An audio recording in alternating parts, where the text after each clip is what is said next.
Hey everybody, good evening. Hello, Mastery of Relationship. Hello, those of you who are guests tonight. Hi, I'm Erwan. I'm Alicia, for those of you who don't know us. So you all have arrived at Female versus Male Sexual Psychology.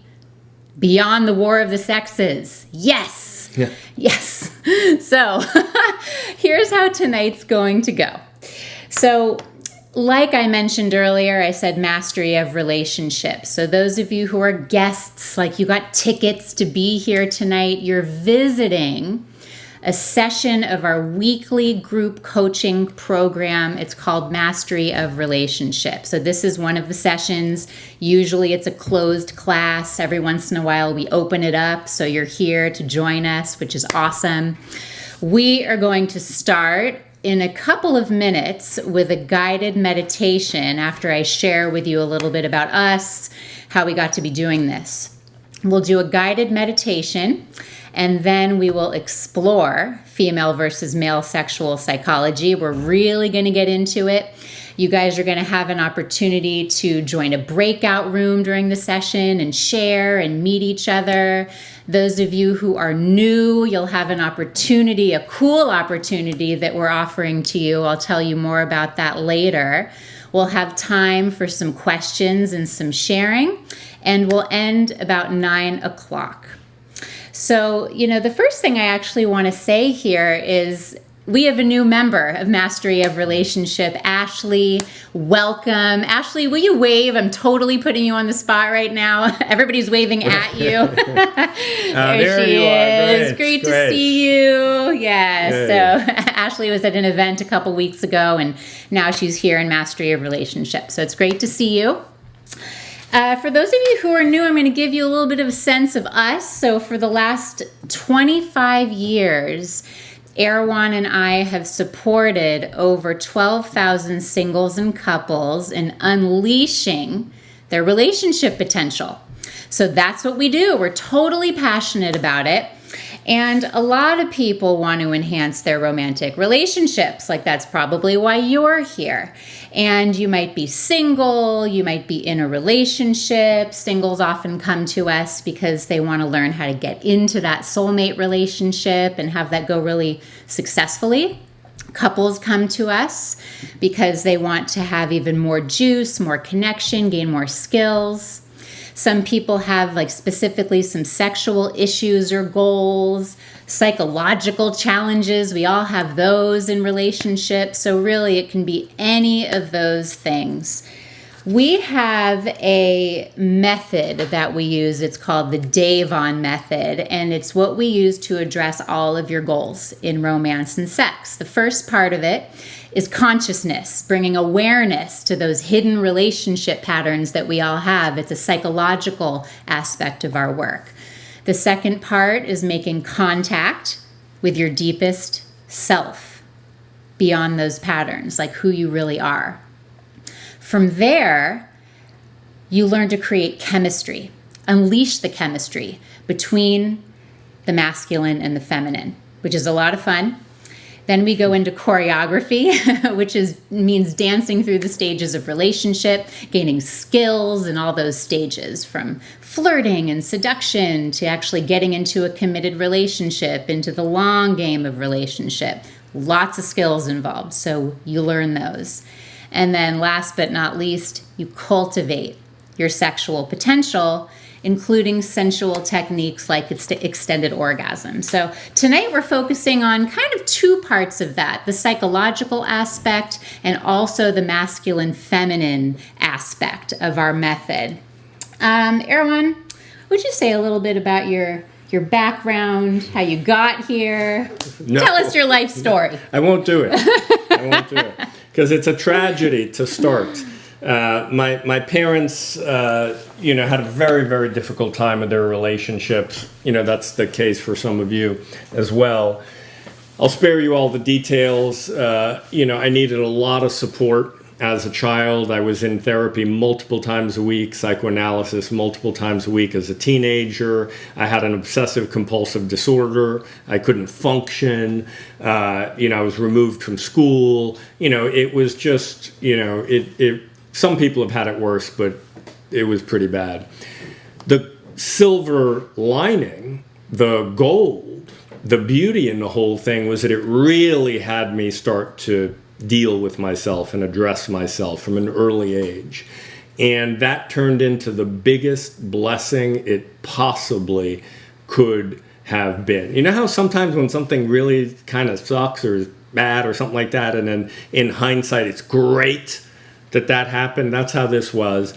I got into psychology. I studied psychology, got a degree in psychology, moved out to California, did every possible workshop on the planet. I'm rebirthing and running around, waving my arms and doing primal scream and, living in a Zen monastery, living in a yoga ashram that I ended up running that yoga ashram for a while.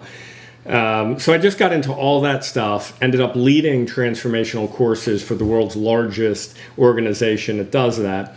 And then I took a look, what part of all that's the most fun for me? And the most fun part for me was the sexy romantic part. So I really sort of honed in and focused in on that. And there is some really interesting stuff going on between the sexes psychologically. So we're going to dive into that tonight. And yeah, we have degrees, and she's got a master's in psychology, and I've got a psychology degree, and all the rest of that kind of stuff. And we've been doing this 30 years and all the rest of that kind of stuff. But really, the reason we're qualified to do this is because we have a great relationship. And I've been through all the possible ways that it could go wrong. I've been through most of them. So we're going to get into the nitty gritty tonight. We're super excited to be with you. And is that enough of me? Yes, baby, that was perfect. One thing Erwan said reminds me of something that I heard one of the first times I went into one of Erwan's classes, which is now our classes, right? So Erwan said a little bit about my background. I have a master's degree in psychology. I've studied psychology for a long time. And then long story short, during my program, I met Erwan, and it changed the course of my life. So he and I started dating, and I was having amazing sex with him, and it was great. And he was teaching these classes. And at a certain point, I was like, you got to let me come see what the pleasure course is all about, right? And so I went to the pleasure course. I was sitting in the course that Erwan was teaching, and I still remember sitting there on the couch. It was in this big house in Brisbane that Erwan was running. It was this huge house packed full of 20 people living there, studying sensuality and orgasm and stuff. And it was exciting. And we were all sitting around the living room. And he said things one moment he was women are the heat source in the relationship. They carry that sensual energy, and it makes everything else happen. And I was yeah, I never thought about it like that, but yeah. And he kept saying these things, and I felt so acknowledged as a woman. And I really got in touch with my power there. So long story short, again, I grabbed Erwan, I joined his organization and started teaching in it. And I haven't gone anywhere since, and I'm never going to. So that's how I got here. Now it's her organization. Now I work for her, Totally. Oh, gosh. So we've become the go-to place in the Bay Area and also online now for all things romantic and sexual. I know a bunch of you are from out of town, out of the country, out of the state, out of the city. So welcome to everybody. We have a very personal orientation supporting you. It's important to us to gather information, right? As human beings, we're going to give you some great information, but more importantly, we like to personally handhold you through the process of creating your dream relationship life. So we, with that, are going to get started. So a couple of things. Last week, we focused on withhold and Master of Relationship. All of you in Master of Relationship will remember that. And your activity was to write out your withholds on a piece of paper and then throw that away. That releases a certain charge. Okay, now whether you're in mastery of relationship or not, withholds, you might know, are undelivered communications. They kind of build up. A person's psychology is kind of like a bunch of withholds. It's kind of like the past living in the present, right? That's one way we could define psychology, like the past living in the present, all those withholds, all that charge, positive and negative, maybe with a little bit of a negative tint. That's how people's psychologies tend to be. So we're going to look into all of that tonight. And most of you have your videos on. That's great. I thought of that. Look into it. You'll get more from the class if your video is on. We recommend it. You don't have to do it, obviously. But there's something kind of magical that happens when we can see each other. So anyway, we recommend that.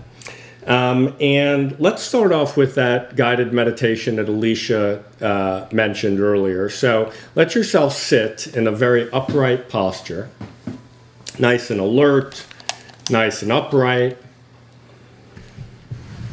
chest open. Let yourself really concentrate on your posture. Let yourself really give yourself to this meditation. We'll guide you through it. Whether you're in mastery of relationship or you're new tonight, you will get out of tonight what you put into it, really. No judgment in that. It's just one of those things, Put your whole self into the meditation. Could be a miracle. What opens up, what changes. So find that nice upright posture. And then also let that posture be relaxed.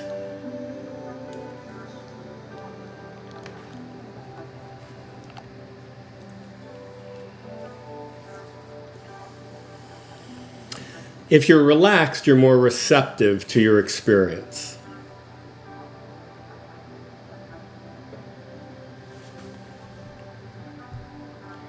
If you're upright and alert, you're also more receptive to your experience.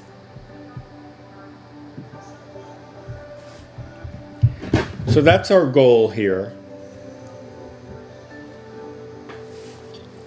For you to be receptive to your experience, permeable to your experience, available to your experience.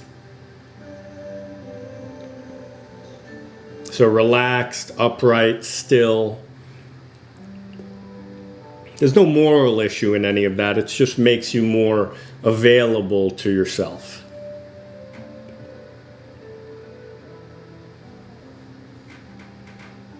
Your body, your physical body, is a good place to start with that uprightness, that stillness, that receptivity.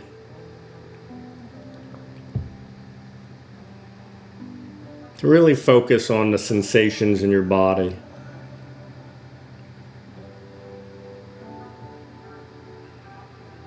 The good news is it really is okay whether your body feels good or doesn't feel so good, or is kind of a mixture of the two.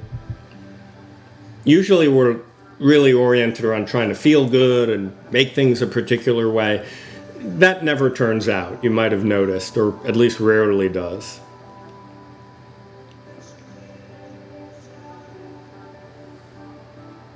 So the trick with meditation isn't trying to make yourself feel good, it's being available to where you are, feeling where you are, sensing where you are.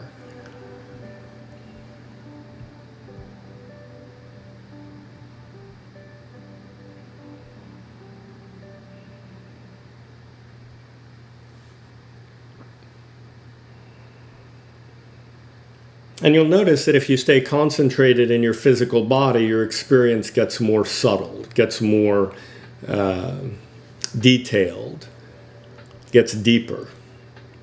But you have to concentrate to get that effect. And you start to switch from the physical body to what we could call the subtle body. It's not really different than your physical body, it's just a more subtle experience of yourself.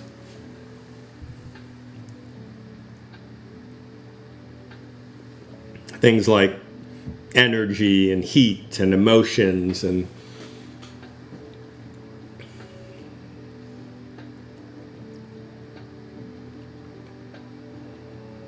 it's deeper, more central to you.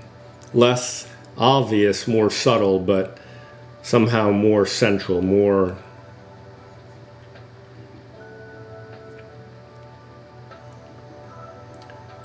meaningful.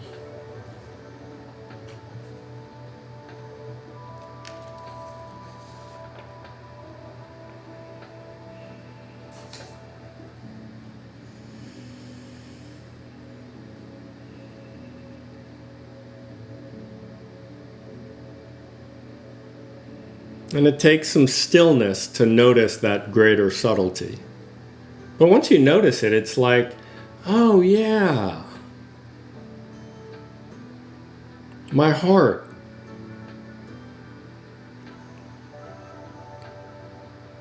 My inner experience.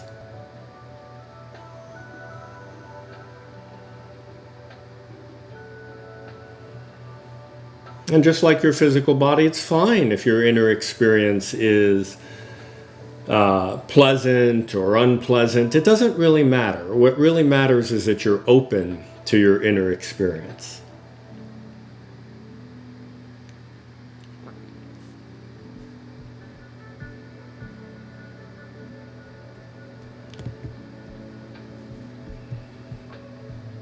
Now that's easier said than done because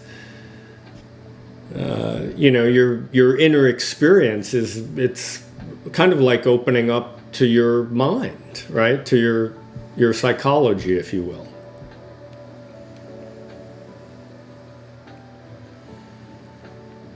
Where that past may be being carried into the moment, into the present.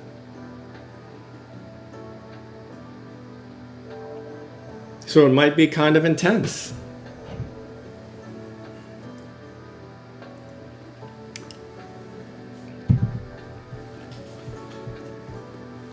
If it's intense, that's fine. Intensely good, intensely painful, it's fine. If it's not intense and it's neutral, that's fine. If there's defenses and it's hard to even go inwards, that's fine. Just notice that. Just notice where you're at. Take the pressure off yourself. Take the inner critic out of it. And just notice where you're at. Just let yourself go inwards. Notice your subtle body.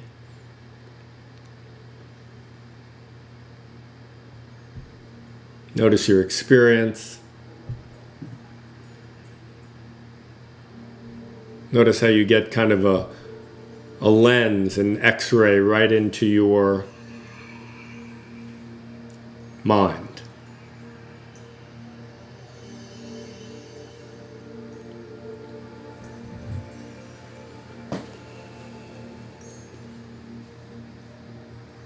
So we've got your physical body, we've got your subtle body or your mind. It's really perfect wherever all that's at. Open, closed, positive, negative, excited, bored, whatever, right? Just really open to all of that at all levels.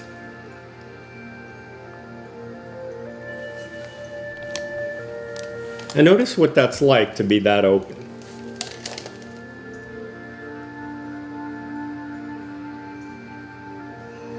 Notice that it's kind of like freedom. Like free to be where you are, free to be who you are, free to be how you are.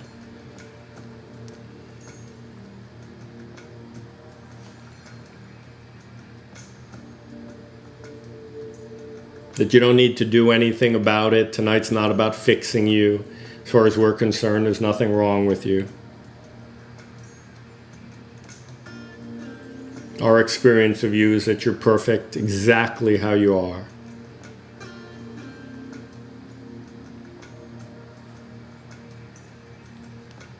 Issues and all.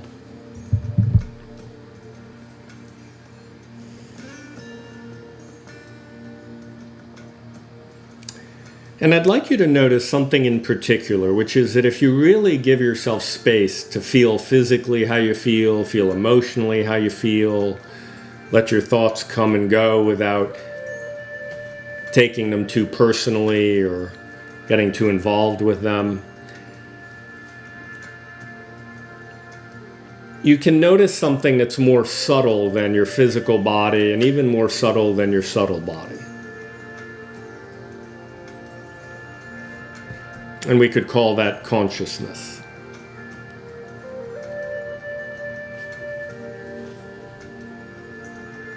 So I'll say that again. I invite you to notice that if you really let your physical body be where it's at and experience it, and let your subtle body, your emotions, your mind, your inward experience be where that's at. You don't tinker with any of that. You just experience it. You'll begin to notice consciousness.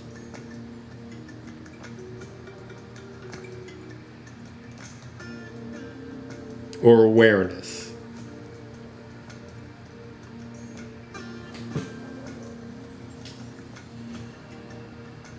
Or being.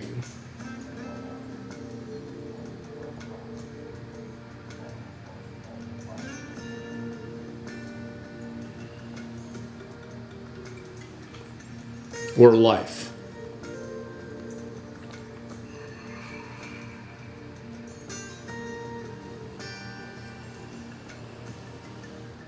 Or if you're religious, Buddha, or the Atman, if you're Hindu.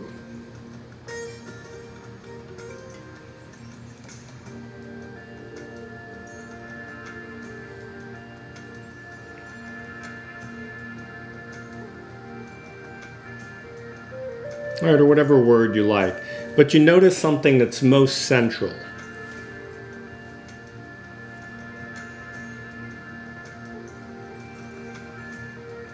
And notice that being, that consciousness, the essence of you, it doesn't have any gender.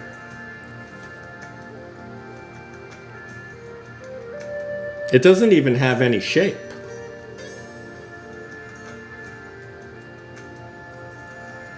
Shapeless, boundless.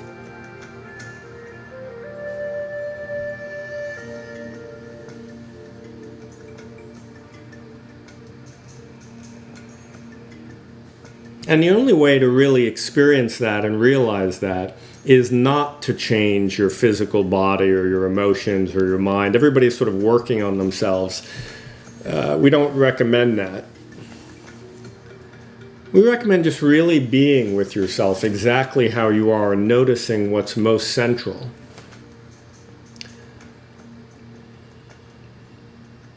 And then you might notice that then when you re-enter your body and your mind and so on, it's more pleasant, it's freer. You're happier. Freer to be.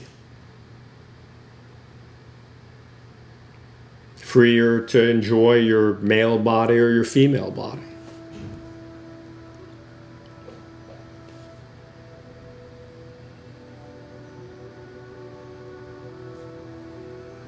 You're more psychologically healthy even.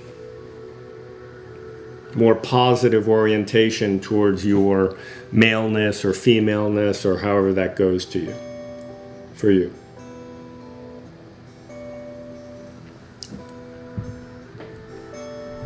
So we start every Mastery of Relationship session this way by addressing what's the most important. Which is you, what you are essentially.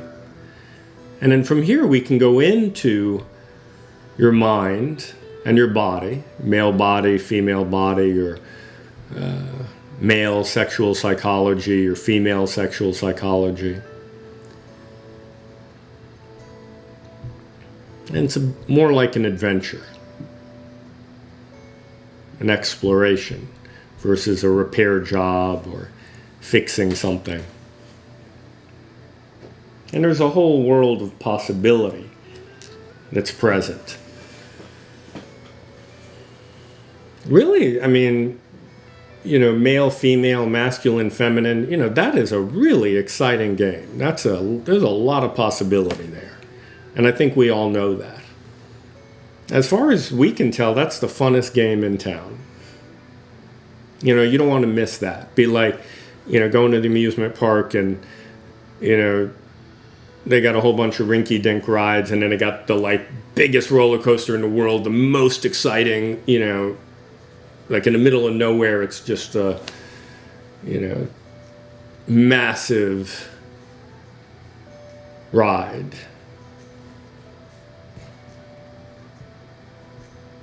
But that also means it's kind of intense. But if you're here tonight with us, you probably don't want to miss that ride.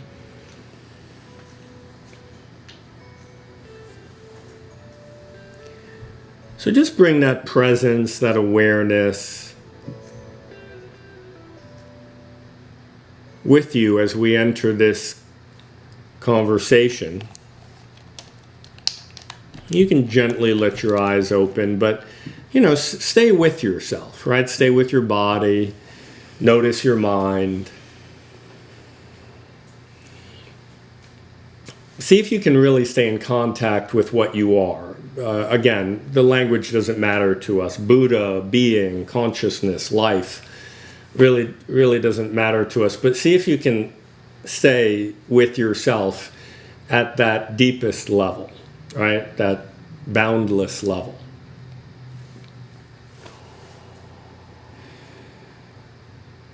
The being is the same between a woman and a man. The being is the same. The consciousness has no gender. It doesn't even have any psychology. It's really the same. Your consciousness and my consciousness and Alicia's consciousness, they're the same, right? They're, yours is sort of over there and ours is over here and kind of like that, but they're the same. And there's even a way that yours isn't over there and ours isn't over here. Like, they're all together. Not only are they the same, but they're one, right? So that's, if we're talk spiritual for a minute, that's God, or being with a capital B. Then we've got our individual beings, right? So that's the same.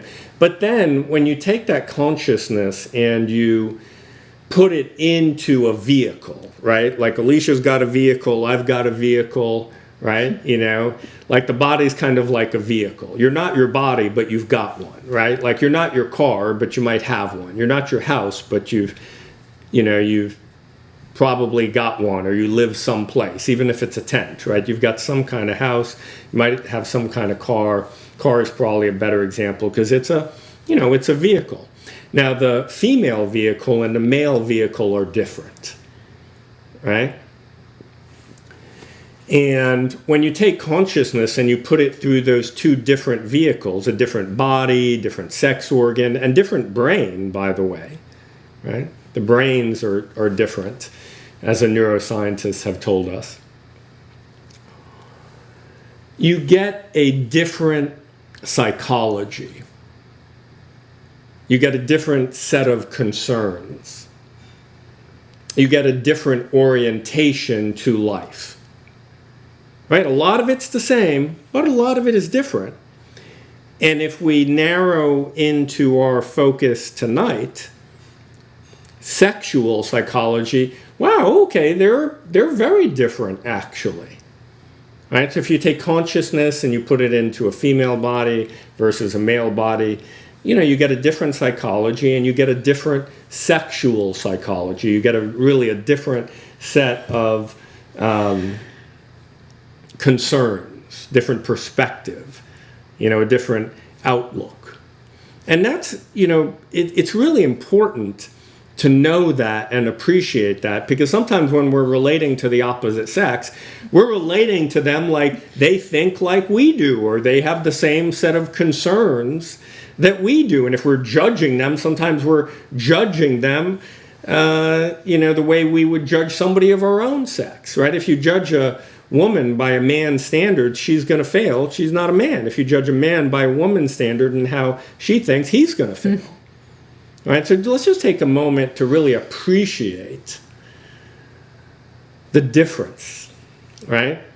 The different orientation, the different outlook, the different set of concerns. Even if you don't know what the opposite sex's concerns are, just to appreciate that there's a difference. Sometimes people don't even know their own sex's concerns. So we're going to get into that, right? Their own sex's perspective or psychology. But before we get into the specifics, and the lecture is only going to be half an hour tonight before we send you off into an exercise and then do questions, we're really going to boil it down to the most important, right? The most central difference between female sexual psychology and male sexual psychology. But let's just start with appreciating that there is a difference.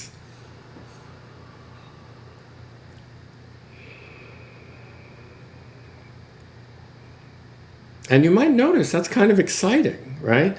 When two things are different, it's exciting. There's some contrast, right? If everything is the same, it's all green or it's all yellow. If like everything is green, you don't see anything. Or everything is yellow, you don't see anything. Or everything is red or everything is blue, you don't see anything. But if you've got some red and some blue, there's contrast, there's difference. That's exciting, right? And then if you take that and you put it through a female body and a male body that has sex organs, right? A vagina and a penis, a pussy and a cock. I'm speaking New York with you. We're all adults. That's really exciting, actually. And it gives a different orientation to sexuality. For the feminine, it gives an orientation that's very much about attractiveness, right? Feminine is very concerned with its attractiveness, the male with its attractiveness, with its success, right? So we'll get into the male in a minute, but the female, as Alicia said earlier, has heat, has turn on, that originates in the female body of every mammal species. And it's funny because as human beings, we're really smart, but sometimes we miss the obvious. So we're going to go all the way back to mammals. Before we return to human beings, we're going to go to mammals. You've probably seen some version of this kind of clip. It's about 30 seconds long, so don't blink because it's short. But female mammals have heat, and males respond to that. So take a look. The scent she's left behind is a clear message for the males. She is ready to mate. It's all that's needed to draw them in.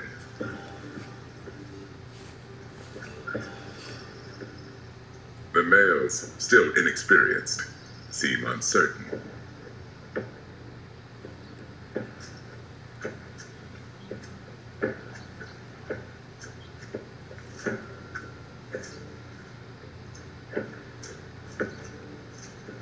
With the lioness confidently taking the initiative, the young male's instincts take over.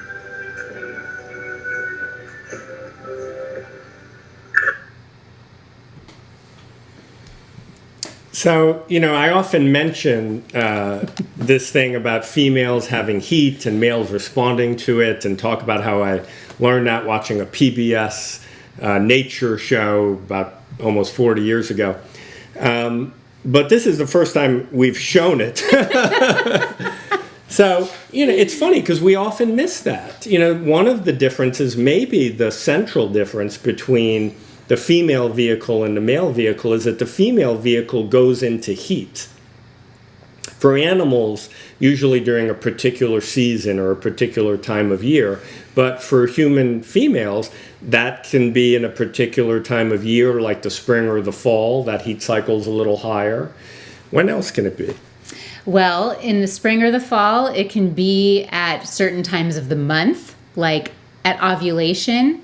The sensual energy in our body is at the highest. If you've gone through menopause, maybe that part's a little less pronounced, but still. So there's certain parts of the month and certain times of the day.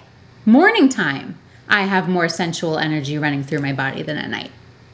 Now, it's not that as a man I don't get turned on. Obviously, guys, we do get turned on. But you might have noticed that for the male, it's in response to a female or the thought of a female, or at least an image that we see on a screen or something like that.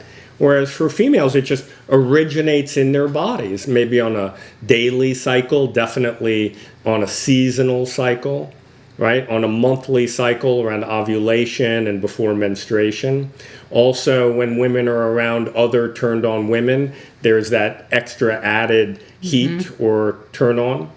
So what that does is it's an attractive force. We call it appetite. And it gives a different type of psychology for women. There's a fundamental concern with attraction or attractiveness, right? So we'll show you, a couple of pictures. So here's a picture that demonstrates the female body, and there's a lot of seeing and witnessing from the woman around her and the man and the woman on the other side, and she's not looking at them, but you can kind of just feel her and like that appetite and that attractiveness, and that's a fundamental concern for women, attractiveness. And when guys don't clue into that or accidentally insult a woman's attractiveness by not noticing it or saying something insulting, it really backfires. So it's a really good idea, guys, to understand her sexual psychology has a lot of concern with her attractiveness. It's a really good idea to tell her how great she looks and that you like that thing she's wearing and she smells good and she feels good and you like being with her and ooh, that feels really good. Now, males have a different set of concerns. And it has more to do with success. Right? So if we were a lion, it would be, the size of the mane, the hair on the head of the lion, or the size of the lion. For human beings, that tends to be represented by not just physical appearance, but also things like money and assets and power and, that kind of thing. So males have a very, very strong concern with their success, right? So males are kind of crazy about their success, and women are kind of crazy about their attractiveness. And that's of fundamental concern to each sex sexually. It's a very different set of concerns for each sex sexually. And if a male has a positive upbringing, relationship with his body and his vehicle and like that, he's going to have a real bold kind of go get 'em kind of attitude. I'm not saying he's going to be stupid about it, but he's going to have a certain boldness. He's going to really, sort of venture into the world. And, there's a lot of concern with things like hierarchy and, the position relative to other males. We watched that little video clip. It's not going to be all those males that are going to mate with that one lioness. It's going to be one of the males, right? Now, human beings, we have, more complicated civilization and all the rest of that. But there is this concern psychologically with success. And for women, there's a concern psychologically with attractiveness, and it comes from the vehicle, right? Alicia's got a different vehicle than I've got. You've got a different vehicle than the opposite sex. It brings a different type of concern. Now, it's a really good idea to know that. Because, ladies, when you're relating with a guy, if you approve of his success, he's going to love you. And guys, if you approve of her and her attractiveness, she's going to love you. And this very, it's funny because this very simple thing, this very elemental thing, this very basic thing that goes all the way back to being mammals is often missed by human beings. And instead we do really strange and kind of mating behavior like, trying to control the other person or trying to impress the other person or like... Pretending you're not interested. Right? All the rest of this kind of stuff, instead of giving the other sex what they really want, which is tell her she's attractive, tell her how beautiful she is, tell her how that impacts you, or tell him like, wow, he's awesome. Like for me, I live in a state of grace with Alicia because... I kind of feel like I can't do anything wrong. I just feel so damn successful, right? And she's beautiful. She's awesome. And she knows that. And she knows that I know that. Right? I could probably do better at sharing that, right? I'm humble. I'm the most humble person on the planet. I just think everybody should know that, right? So, take a moment and just reflect on that and how that goes for you. The woman attracts, but she wants the guy to make the first move. Okay, so we've gone through some basics. And now, how does this courtship, this courtship dance between the sexes go psychologically for a man and a woman, for a male and a female human? Well, she attracts, but she wants him. She kind of makes him work. I mean, look, when I first met Erwan, we had such a dance with this. There were multiple occasions where this happened, right? Like, I showed up at his place, and a friend of mine brought me to this group he was leading, right? And I was like, even in this other relationship, did not think I was going to have the hots for Erwan. But I go in there and I'm like, oh my God, this guy is so cute. He had like the scruff and he had his judo pants and his Ugg boots and he was leading the group. And I'm like, ooh, I like this guy. So I just very naturally turned on my attractive force, like he was leading and I was, smiling at him every time our eyes met. And he at the end of the group came right up to me, right? I flashed the smile. He did the work of coming towards me. Well, at that time I was still in another relationship. So then I did another thing we often do is like, oh, no, I don't want that attention. So he did the work of backing up. Months later, I was single. We end up at this workshop that we randomly were there at the same time. I'm like, ooh, this cute guy Erwan's here. And then again, I turned it on. I flirted. I gave him glances. It was very obvious. He did the work of coming towards me and asking for my phone number and like that. He knew that I was initiating by putting my energy out there and attracting. And then he also knew that I wanted him to do the work of approaching. So, I did that. And, we'll tell you the second half of the story later. But before we do that, start to look for yourself, because tonight's really about you. How does that go for you? If you're a woman, how do you feel about your attractiveness? How do you feel about your appetite? Our recommendation is be totally, completely on your side. Doesn't matter if you're 18 or 80. But to really, really approve of your femininity and yourself as a woman and your appetite and what you want and your attractiveness. And if you're a man, take a look, inquire for yourself. How do you feel about your success? Right? And our recommendation is be completely on your side. I'm not saying be arrogant. But it's kind of like Bob Marley said, I forget the name of the song, but he's got this line, where I am is where it's at.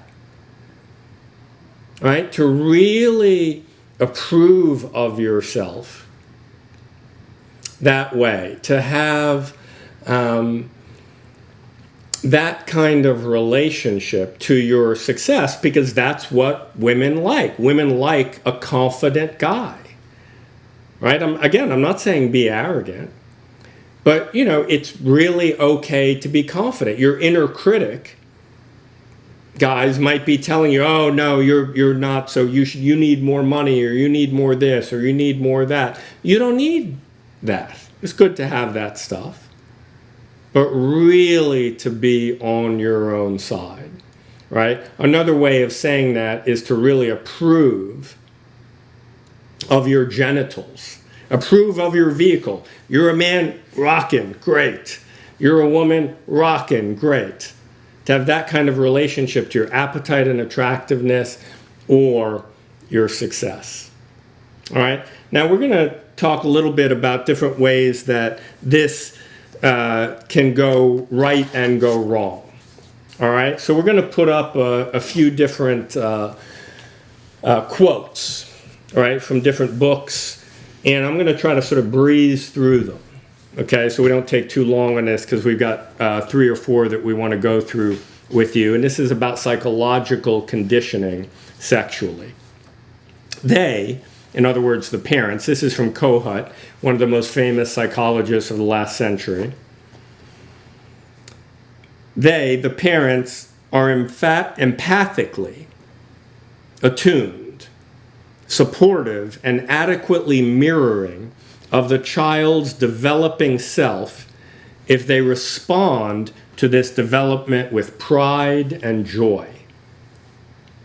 The child's sense of self will be confirmed by this attuned response. And he will experience he or she will experience a similar pride and joy in their own sexual development, which helps them integrate into their identity with self-esteem, his gender, her gender, their maleness or femaleness, right?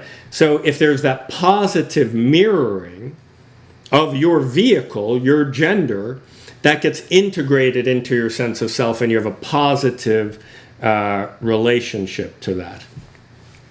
Now, the next quote is a quote, this is actually from a previous topic. This is a quote of ours. A child who is exposed to the responses of psychologically healthy parents does not experience a significant degree of castration anxiety during the Oedipal phase. Okay, now we're packing a lot of stuff into this topic to do it in a short period of time, so let me explain that. A child who's exposed to the responses of psychologically healthy parents, we just talked about that in the last quote, does not experience a significant degree of castration anxiety. In other words, they are cool with their genitals. She's cool with her vagina. He's cool with his penis. They're into it. And during that Oedipal phase where we come into our gender, we feel good about our maleness or femaleness and our orientation to boldness and success and that kind of thing. You could even think of sort of a healthy competitiveness, or on a female side, attractiveness, appetite, beauty, that kind of thing. Everyone gets a cultural dose of castration anxiety, right? You might have noticed the culture is a little bit anti-sex, right? Sex sells, but there's a lot of judgment about it. So everyone gets a dose of, especially nowadays with all this political correctness, everybody gets a dose of, don't be too masculine or too feminine. Don't put it out there. Everybody should be the same, that kind of thing. Now, because females have some objective concerns as well, right? It's kind of good for females to have the brakes on because they're so attractive. If they didn't have the brakes on, they'd basically be pregnant immediately after puberty, right? So there are some objective reasons to kind of put the brakes on for females, because females have some objective concerns as well. They're often in a stationary, frustrated position sexually. Right? Because everybody gets this dose of avoid your genitals, don't feel them, don't touch them, don't talk about them, this kind of castration anxiety, if you will. If you add that, plus some objective concerns for females, there tends to be this kind of stationary and sometimes frustrated position sexually. This poses obvious difficulties for both sexes, right? If the one with the appetite and the attractiveness is kind of sort of immobilized. Now, if the male is castrated as well, which unfortunately is all too common and probably going on more nowadays than it ever has in history, there's a real problem, right? If the female's stationary and the male is stationary, there's a real problem. Things don't get moving, right? Kind of like in Japan, their birth rate is falling dramatically because people are not getting married, they're not making out. Even in the United States, the birth rate has been dropping for the last 6 years. There's the number one complaint we get when singles or couples come to us is a lack of chemistry, a lack of being turned on and interested, right? So it's a real problem. It kind of stops that dance, that natural courtship gesture that you saw between the male and the female lion. Being overly judgmental is the usual defense to hide that castration anxiety or that sense of inadequacy, right? So that's the most basic way that it goes wrong, what we could call castration anxiety for the female or for the male. Now we're going to do a couple of quotes by a psychologist and also a spiritual teacher named Almas. He says, "The absence of true models of sexuality has been extending to the home environment, where the differences between men and women, masculinity and femininity, are becoming increasingly blurred in our contemporary Western culture." By the way, that quote is 30 years old, right? Now it's 10 times what it was when he made that statement 30 years ago. The attempt at finding economical and social equality between the sexes, even though necessary and important, obviously important, is frequently carried to excess in areas where the differences are necessary. I'm going to read that sentence again. The attempt at finding economical and social equality between the sexes, even though necessary and important, is frequently carried to excess in areas where the differences are necessary. It becomes difficult sometimes for the child to know what are the unique characteristics of being a man or a woman when more and more things are becoming unisex. It seems that our culture is still quite a distance from achieving true equality and parity between the sexes that can retain the unique and valuable differences that make a man and a woman. Right? We're losing that. That's one of the reasons why male testosterone levels are dropping and have been. There's about 30% drop in the last 40 years. That's huge, right? And there's this lack of chemistry that people are complaining about. Almas continues, only when we can experience the qualities of our true nature throughout our body, including our genital and erotic regions, can we truly recognize what is masculine and what is feminine. So take a moment and let yourself really experience the qualities of your true nature, right? Consciousness, being. Let yourself, where we went in that meditation, let yourself really feel that. Let yourself feel that in your genitals, right? What's that like to really feel that in your maleness or your femaleness? And that will bring up a healthy feminine or masculine psychology, a healthy relationship to attractiveness or boldness. So take a minute and just kind of feel that. Now, that went however it went for you in your upbringing, right? You got a little dose of castration anxiety, or you got a big dose of castration anxiety, right? So just kind of notice that. You're going to have an opportunity to talk about that, do an exercise on that in a moment. But I want to go back to some of the basics and the differences between the female sexual psychology and the male sexual psychology. Sex has a bigger investment. It's a bigger investment. It's a bigger risk for the female than it is for the male, because she can get pregnant, and typically the female is physically weaker, so there's kind of a risk at getting that close to a male, right? So the female psychology has a natural questioning to it. Right? So there can not only be this break, right, this kind of pause that the female can be in because she's got some objective concerns, and then the castration anxiety, the sort of, don't be too sexy, that cultural conditioning, but it's also a bigger investment for her, right? So that's another essential piece of the female sexual psychology. So it kind of leaves her in this questioning position. Now, the male can be the tipping factor, right? He can be the one kind of saying, with that boldness, women are often asking us, but doesn't the guy initiate? Well, he doesn't bring the heat, but he does initiate in the sense, or he can, in being the tipping factor, or, the bringing the boldness to kind of sort of get things moving,